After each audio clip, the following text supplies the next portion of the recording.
All right, for more, let's bring in Christian Leuprecht, military and national security expert. Nice to see you, Christian. Carolyn, hello. Are we not putting the cart before the horse here? We're talking about security guarantees when a ceasefire deal is reached, but we don't have a ceasefire deal. Yes, but this is essentially actually getting a ceasefire deal because we need to demonstrate to the Trump administration that allies are actually willing to step up, that they're willing to take the lead on these security guarantees, that they're willing to pay for these security guarantees, that they're willing to coordinate themselves, that it's not the U.S. always having to coordinate everybody and to lead everybody, that allies are prepared to lead and the U.S. will follow in those areas where U.S. support is indispensable, such as the monitoring of the ceasefire. And so, I still think there's not going to be a ceasefire deal. I mean, Putin believes that he's got the momentum, and so I think this is all just Putin trying to keep Trump happy. But we certainly need to demonstrate that. And at the same time, for Canadians, look, this is going to be expensive. It's going to be similar to our Cold War deployment to Europe. It's going to be a long-term mission. It's going to involve a lot of capabilities. And so all the Canadians who say they really want peace in Ukraine, here's their opportunity to put our money where our mouth is. And let's talk about what this Paris Declaration says. There are 5 key points that have been outlined in the document that was released earlier today. A U.S.-led ceasefire monitoring verification mechanism. So it's essentially watching to ensure that a ceasefire is maintained, and if there are any breaches to that ceasefire, that those are addressed. And then a multinational force for Ukraine is one of the secondary points in here. Talk to me about that. Does that mean we will see Canadian boots on the ground?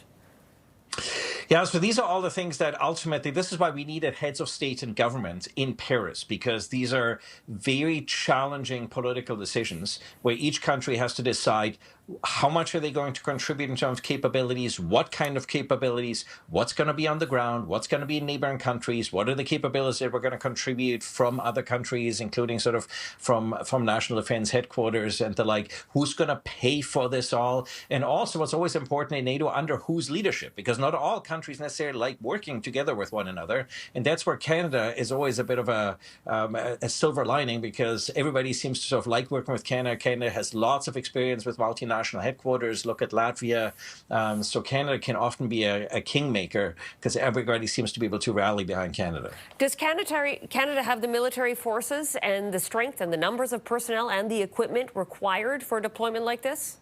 Well, this will be interesting. The government has been very coy about what exactly we're going to contribute. I mean, we have a Canadian Armed Forces that's significantly underfunded, understaffed, undercapitalized, and that has significant commitments, for instance, in Latvia. And so my sense is that if we're going to make significant contributions to the security guarantees, we're probably not going to be able to sustain the commitments we currently have at the same level. So that means other countries are going to have to backfill. How are we going to work together? And the other problem is, of course, the Americans are much more efficient and effective because effectively we need 2 allied soldiers to achieve what the U.S. can do with 1 soldier because of all the collective action problems among allies. So that's a very good question, where those resources going to come from. And the situation that Canada is in is the same situation that pretty much all the other allies in Europe are in. So that's exactly the sort of conversation where the rubber hits the road. Hold on. And help me make sense of that math just for a second, Christian. We need 2 soldiers for every 1 American soldier. How does that work?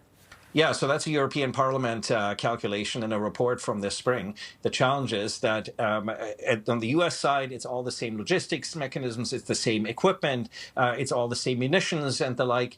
Whereas, for instance, if you look at the multiple different communication systems across allied countries, so all these transaction costs mean that we need to contribute significantly more soldiers in order to achieve the same effect.